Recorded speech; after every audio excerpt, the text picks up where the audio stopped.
It's time once again for another episode of Georgia Business Radio. Broadcasting live from the Pro Business Channel studios in Atlanta. And now here's your host, Rich-Casanova. I don't know why that guy always says Rich-Casanova when Craig Williams is here most every show. I don't think you've missed an episode. No, I don't think so, Yeah, but that's quite all right.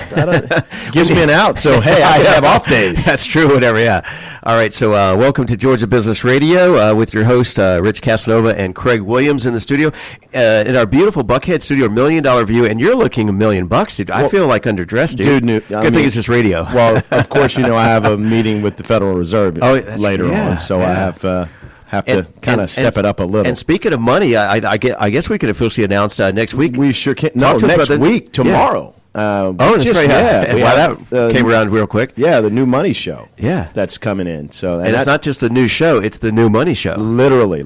Yeah. We got a peep of it at the Super Bowl. Yeah. That was first commercial. And PayPal, everybody's getting on board, but this guy is a subject matter expert, written a best-selling book on the subject matter of internet currency. Most definitely. Man, I'm like... in Georgia and around the world. Yeah, so stay tuned for that. That's the official launch, the inaugural launch tomorrow at 11 a.m. here at the Buckhead Studio for Pro Business Channel. It'll be Thursdays, Yeah. Since this is evergreen, right? Yeah. So, it'll be on every day on our evergreen podcast. So meanwhile, let's talk about today's show. So we have some gentlemen, speaking of subject matter experts in our Buckhead Studio joining us. We want to welcome going to be joining us in our second segment. Elijah, you're the founder of Thrive Sports and Entertainment. Welcome to Georgia Business Radio. Thank you very much. It's glad to be here. Absolutely. We met at a networking event recently, right? Over at Atlanta Tech. Oh, yeah. Good things happen over there. Yeah. That was an after hours, great mixer. So give our audience a little teaser what you might be chatting about today. In addition to your book, I love the title of your book, Born to Ball. Yeah, so I'm a third-year law student. I currently run a sports and entertainment consulting company, so I guess I'm here to talk about sports and entertainment. And I did write the book. It's called Born to Ball, so you want to be a professional athlete. And I wrote it for athletes from high school, college, to professional athletes, because what I've seen is that a lot of them just don't have the knowledge. And so when you start talking about the different downfalls of professional athletes, whether it's unscrupulous agents or financial advisors or maybe the hangers-on that are around them, maybe it's bad financial habits, a lot of it comes down to a lack of knowledge. Yes. And so that's just what I wanted to provide to a lot of these guys. So is it too late for me to be a professional sports athlete? It depends what All the we're guys talking are about. Yeah, they got curling. The eyes are rolling. Shuffleboard. Come on. Oh, you look yeah. like a great shuffleboard. I'll be all over that. Yeah, world champion. Yeah. All right, so Elijah, look forward to telling your story and hearing more about what you're doing on your behalf. And so let's jump to our first guest joining us in the studio, David Wellons. We also met at a Capital City grill, right? That's correct, yes. A great conversation with none other than the man behind the print, right, of the Atlanta Business Chronicle. Ed Baker was there. Right. So, so let's kind of jump into your bio, and just feel free to elaborate or jump in here. So you're the founder of Windy Hill Group, a Georgia-based company that assists software and technology firms improving their sales, marketing, operations functions, resulting in long-term growth and success. How long have you been doing that? We've been doing this about 4 years. Okay. In that space, but you have 25 years in the healthcare industry. Right. Talk to me a little bit about that. What I've been doing is actually working for companies. Right. And, I've been working with companies that have been in the software business, in healthcare specifically, for more than 25 years. And several years ago, I decided that what I know is probably more valuable than what I do. And I see the similar patterns in every software company I've ever worked for, where they tend to get sales, marketing, and operations kind of backwards. And so my goal is to help these companies more or less straighten that out and do it right. I think that's a great tagline. What I know is better than what I do. That's powerful. And I don't think there's enough people who lead with that. I'm excited about what is to come right now. That's absolutely inspiring. And so also impressive in your lineup here, you've been awarded 7 U.S. patents. Yes. Wow. Congratulations. Yeah. I'm still working on my first one. Well, talk to me about those patents. Well, they all had to do with healthcare networking, so using telecommunications to connect EMRs and move data around. And have physician practices, be able to do telemedicine, those sorts of things. So various patents. They're all online, so you can look it up by my name. So I don't have any patents. I don't have 25 years in the healthcare industry. I'm not the founder of this Georgia-based software. But we are both from Florida. That's where it begins and ends, yeah. Right. So a fellow Floridian. So Craig, let's jump into some what's on your short list here. Yeah. So what are some of the reasons most software and tech companies tend to misunderstand the role of marketing and thus hurt their success? Well, Craig, a little bit of a background on that. Software companies are unique. A lot of them get started by techies, who I call techies, or I call them, lovingly, I call them geeks, because I'm one, I can say that. Yeah. They're very brilliant people, but they know technology. And what they end up falling into the business because somebody says, wow, if I had a piece of software that did this or that, and they jump into it and they write it, and then that client tells their friends, and the friends, usually doctors, buy the software, and all of a sudden this guy or gal finds themselves in business.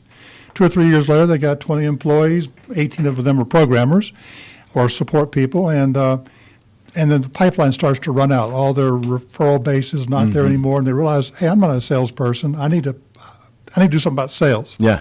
Because they believe that the product is so great that the world's going to beat a path to their door, and we know that doesn't work these days. So what they end up getting wrong is both sales and marketing. They get them backwards. Yeah. They let product drive sales and marketing, and it should be the other way around. So that's what we go in to help them fix. Outstanding. So what is the issues faced by sales and marketing in generating top-line revenues? Like I said, the founder discovers they're not a sales type. So they go out first and say, well, we need some marketing. So they hire a marketing manager, and they think that the marketing manager's job is to produce a pretty website, build some literature and handouts, and go to trade shows, build a booth, and so forth. What they don't realize is that marketing should drive the product. Marketing's role, if you look at other companies like in the consumer space, car manufacturers, cereal manufacturers, heavy market research, they're down to the decimal point on markets and who's buying what. And the marketing department tells the product development team what to build, what to make. Gotcha. And that's backwards because most of these companies were founded by technologists, and therefore, and they still run the technology. Therefore, the product team is developing products. They're developing the next neat thing, and then they go tell the sales team, go sell this. And there's a disconnect between that and what's real in the market. In old times, I know they used to, because as a sales person and a marketer as well, that used to be in one room, in a sense. There was always that sales and marketing. Right. And where it really needed, and with technology and the way things move so fast, you need that push and pull to be separate but work cohesively. Tell me how do you describe the alignment issues between the two? Okay. A lot of software companies I've been engaged with tend to want to hire salespeople, first of all, that already have a Rolodex of clients that are the target. Well, that makes sense. I would do that too. The problem is those Rolodexes get stale very quickly. Within a year or two, people have moved, and all my leads are gone. I come in and work my Rolodex list for 6 or 8 months, sell what I can sell. Then I run out of leads. Now I've got to start doing cold calling. I say I generically, I as a salesperson. And the problem there is that the salesperson, a good salesperson, is not a cold caller. They are somebody who takes warm leads and converts them. They compete against the competition to win a deal from an interested buyer. They're not there to turn rocks over and find people who might want to buy something. Or convince them to do something that they're not sure that they're ready to, or even that they need to. Yeah. And the other problem with cold calling, not only is are you wasting that talent, you're going to miss the window because in the software business, most clients are going to have a short window of a few weeks to up to 3 months where they're actually going to look for something. So if I were to call them a month ahead of that window opening, they're going to tell me no. If I call them after 3 months later, they're going to say, we've already bought something. Exactly. They're not going to remember I called them 4 months ago, and therefore this cold calling doesn't work. So, and I'll give you away one of the secrets here. Marketing has got to take on a role of owning a piece of the sales pipeline and lead generation. They should have a quota. Yeah. And so many companies don't do that, especially tech companies, because, again, the technologist thinks the best product beat a path to my door. I don't even need a sales guy, really. I can just let the doorbell ring, and I'm just going to take orders. I just got to finish this code. That's all I got to do. Finish this code. So you end up with a backwards connection there that really doesn't work, and so many sales teams struggle that their pipelines are not solid. And then you've got a board of directors who's depending on the leadership to tell them what's going on. And I'm going to tell you, so many pipelines I see, 80% of them you can just throw them out the window as far as what's on them. It's just wishful thinking that these are actual possible clients. So you have job security, sounds like. He's creating his own. That's a good problem to have. I know recently I've had a lot of conversations about people just mixing, throwing sales and marketing in the same sandbox, like they're one and the same, but they're very different. But what I'm hearing you say is that they have to, a lot of companies either consider them the same, which they're not, or they can't operate completely so independently, there's no cross-communication. So what I'm hearing you say is they need to work in tandem. Yeah, very much so. In fact, it's as good as salespeople have to be to close business, and you can't discount that.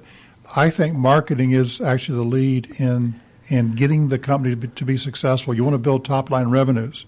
And a great experiment I would invite people who have these companies to try. Bring your sales team in and ask them to demo, if it's software, ask them to demo the product to the product team who wrote it. Yeah. You'll be shocked at the disconnect. At the disconnect, and the product team will always say, that's not what it does. Exactly. That's not how it works. Where'd you get that idea? It's really, really interesting. And then what happens is, as the sales team, the old saying is, there's no answer when you're doing a demo. Does it do that? Oh, yeah, it does that. And so what ends up happening is when it goes to be installed by the installation team, the client's going, well, David told me it did that. Why isn't it doing that? Yeah. So documentation is very important too. Yeah, this definitely has to be that team effort, because we've all been on both sides of that fence where you get promised by the sales for something to close the deal to make the business happen. And that's okay, is if the support's there to fulfill that or make it happen, right? Right. But so talk to us about mitigating cost, right? Okay. And the other half of the equation I kind of touched on is the fact that you've got to install what you sold. In fact, I used to joke when I was at a previous company that my installation team is trying to install what sales has sold. Yeah. This is more true in smaller companies than very large ones, because a lot of very large companies have their acts together this way. They're full of red tape and bureaucracy, but they tend to avoid this more. The issue becomes two things in healthcare especially. This is not buying Microsoft Office off the shelf that you just install it and use it, because Microsoft's not going to customize it for you. You buy what you get. In this case, most of the time the client's going to want a custom feature, so you've got to spec that. Number two, there's always going to be a need for interfaces. You've got to pull data from other systems. And the problem with that is the vendor of those other systems have no interest in helping you out, because even if they get paid for it, it's going to add to their workload. And imagine reverse the story, that they're coming to my company and wanting me to write an interface for them. It's like, no, I don't have time. Yeah. So you must include the client in the requirement to get the data and the interface done. So they've got to lean on their other vendor. If you don't put the client in the contract to do that, you're going to have problems and not deliver. And then secondly, when you do custom work, you have to have a statement of work, and you have to have a change order process, because people don't really know what they want till they see it. So once you write it, they go, that looks nice, but change this. And you can be in a forever improving cycle and never get paid. So those two things I just mentioned are where you lose money when you're in the software business. So you got to tighten that up. Let's talk geography just for a second. Is that your website? I noticed you have clients from Philadelphia to California, of course, Atlanta. But you also have a reference talks about, we do international business radio here. So how would a international company with all the consulates and chambers of commerce here deal with software and healthcare products, from importing, exporting, I guess, from a... Right. And just to that point, about 15 years ago, I had a small company called Expatria, of all things, where we helped foreign companies come into the United States with their products. Wow. Now, we closed that down because the economy went bad, and we helped a few companies do that. But what we do now is, if you're a company that's located in another country, you may have even personally attended school here in the United States. You understand America. But by not being an American, quote unquote, you miss the cultural angles. And so what we do is we can come in and be your sales marketing arm. We can put the right spin on your literature. We can make sure your website's clean. We can also run the company for you as an initial startup so that you're able to start on the right foot without sending a plane load of people over here and have to relocate them and pay all the expenses. We can open an office for you very quickly. We can get you in the market very quickly. And then later you assume all those duties. Yeah.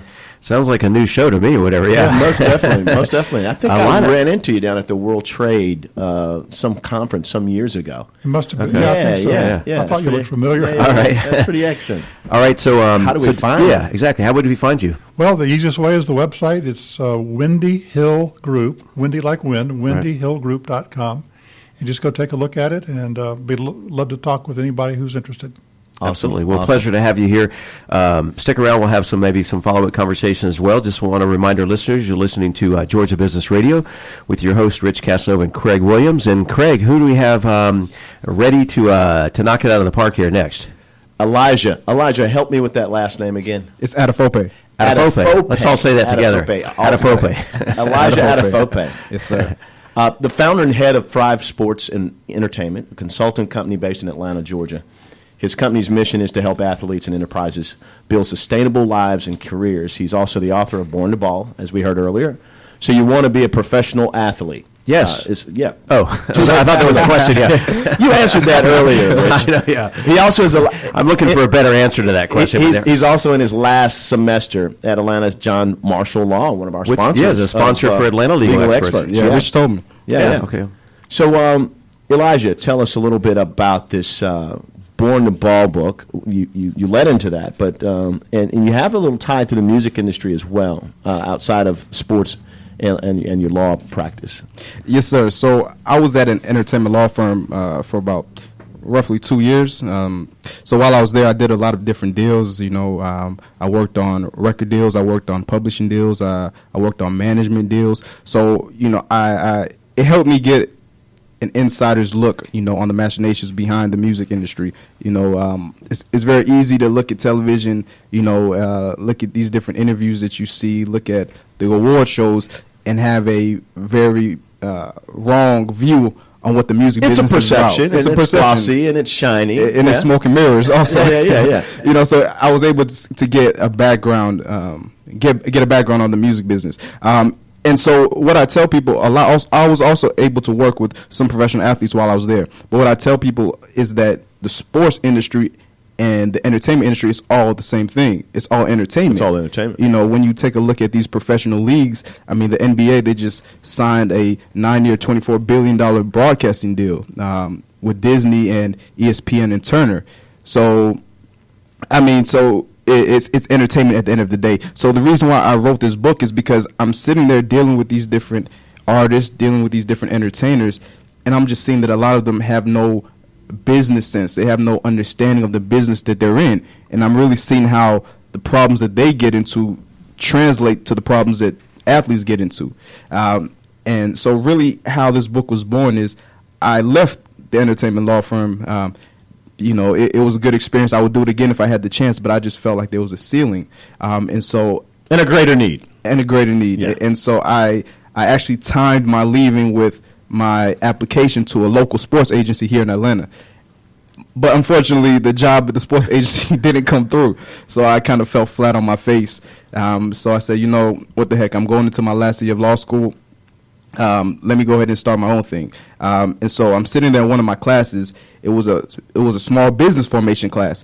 And so we had the opportunity to write a paper on whatever we wanted to write, 30-page paper. And so as I'm writing this paper, I'm thinking, why don't I just turn this into a book? Because I'm just learning so much information. I also have my experience, my background. And I'm like, why don't I just turn this into a book, And that's what I did, So in this book, it's basically an outline. I like to call it a guide for athletes who want to go professional. I break down the statistics on how many athletes actually go professional. When you look at the statistics for basketball in college, for basketball and football, if you're an NCAA athlete, you have less than a 2% chance of getting drafted by the NBA or the NFL straight out of college. Look out, 98%. So really, when you look at the overall statistics, in America, you actually have a greater chance of becoming a millionaire than being a professional athlete. Gotcha. Which I think a lot of people need to know. But anyway, so this book is basically just a guide for athletes, from the time you're in college to the time you actually get into the league. Just basically giving them a framework that they need to view their careers and their lives through. Gotcha. So where is Thrive Sports and Entertainment now, as far as what phase? You have clients? Yes. And I would say startup. And I a lot of times I think people don't refer to businesses that aren't tech as startup, but I do, because I think everybody really is an entrepreneur. I know that might be controversial, but I think everybody's an entrepreneur, but not everybody acts like an entrepreneur. Exercise is the practice. So I view myself as a startup.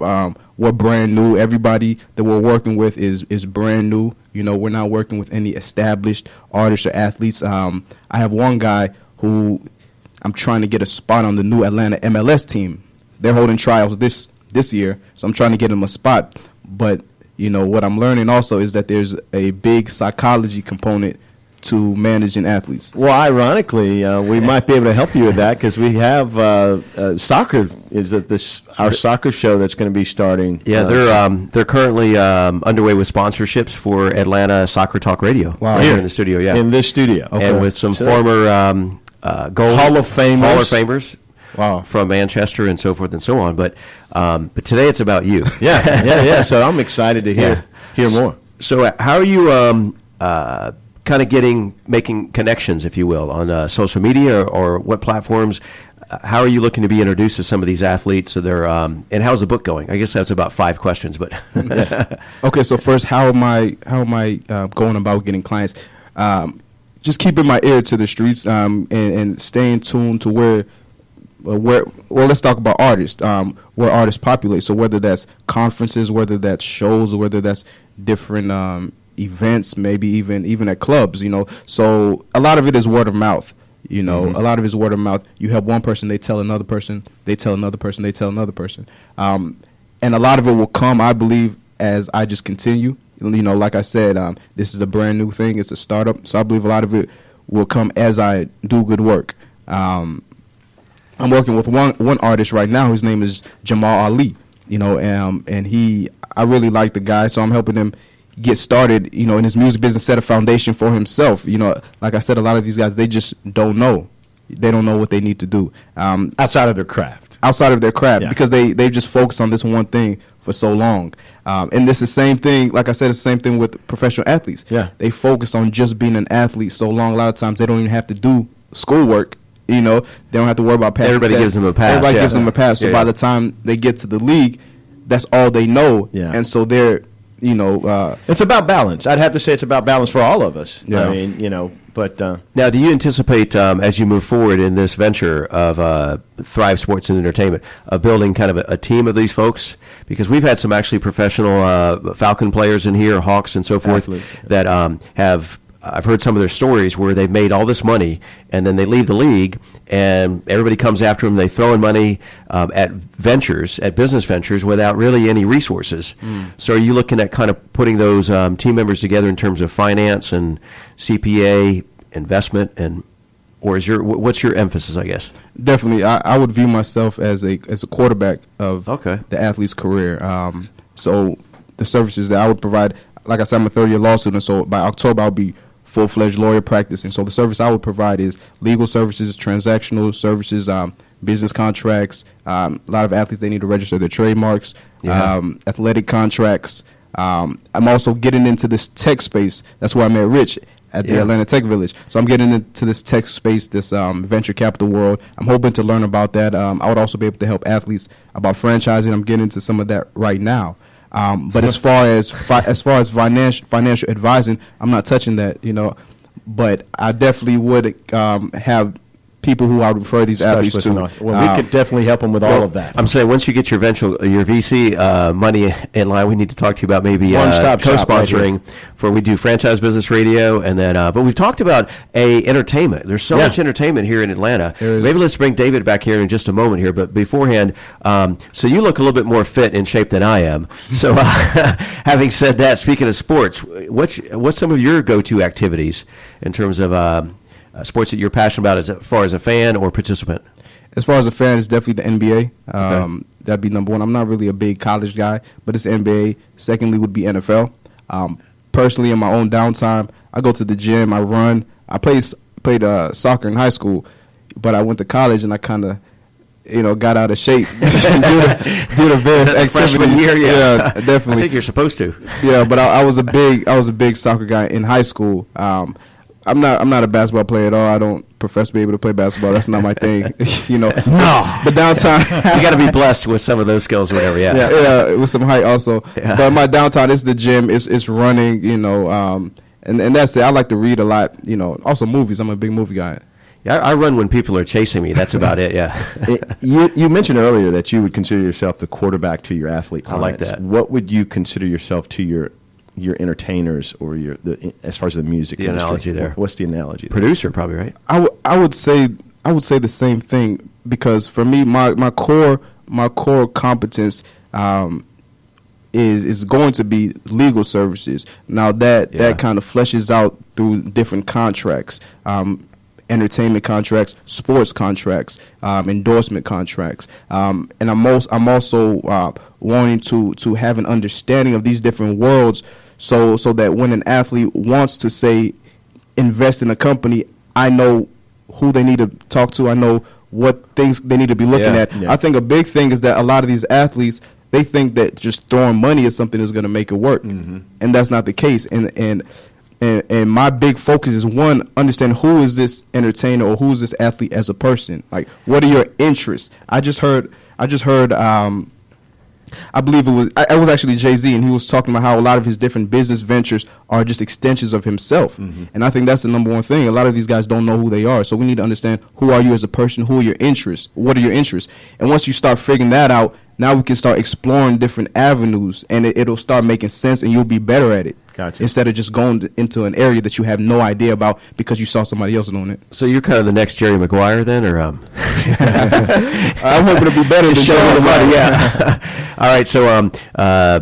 So Elijah, let our folks know the best way to get in touch with you, and we're going to have a follow-up question for each of our guests before we wrap things up. Best way to contact me is at EA@Thrive Sports ENT. That's EA@Thrive THRIVE SPORTSENT.com. You can also find me on Twitter, Elijah Adefope, Instagram, Elijah Adefope, Facebook, Elijah Adefope. He's got all that locked up, all that real estate and social media. So, gentlemen, as we kind of wind things down, we'd like to kind of finish off with two questions. Just jump in whenever you're ready. Is what's a good day look like for you in your business? And then what's a challenge? What's some obstacles that you kind of face? So, David, if you want to start. Well, for me, a good day is to be able to go in and apply what I know, help out a company, because I've seen so many train wrecks and disasters out there. And really, what's a bad day is it's surprising how many founders of companies still don't take any advice and don't apply it, even after they've paid me to come in and tell them where their holes are and what to do. It's kind of frustrating to what do you attribute that to? Because first of all, they're very bright people. They think they know it all. Right. So ego. And it's ego. Call it out. So. All right. And Elijah, what's a good day look like for you? What's a challenge? A good day for me is being able to work with a client who's ready to go, who has traction building their career. Today is a good day, actually, because I got to come up here, and once I leave, I'm actually helping one of my clients work on a copyright assignment agreement. And so that's a good day, just helping them, progress in their careers. A bad day is for me as a startup, is somebody just getting into it, is having no one to help, no one to be of value to, and no one know who you are, and really just kind of there thinking, man, how do I really get my name out there? Where do I go? What do I do? That would be definitely a bad day. So you're saying a good day was being up here in the Pro Business Channel studios, right? That's what I heard. And a bad day would be not being up here. Exactly. All right, gentlemen, we are out of time. We'll see you next time. Rich-Casanova and Craig Williams on the Georgia Business Radio Show. Thank you again for joining Rich-Casanova and our guests on the Pro Business Channel. Use the social media links here to share today's show, and stay tuned for the next episode of Georgia Business Radio.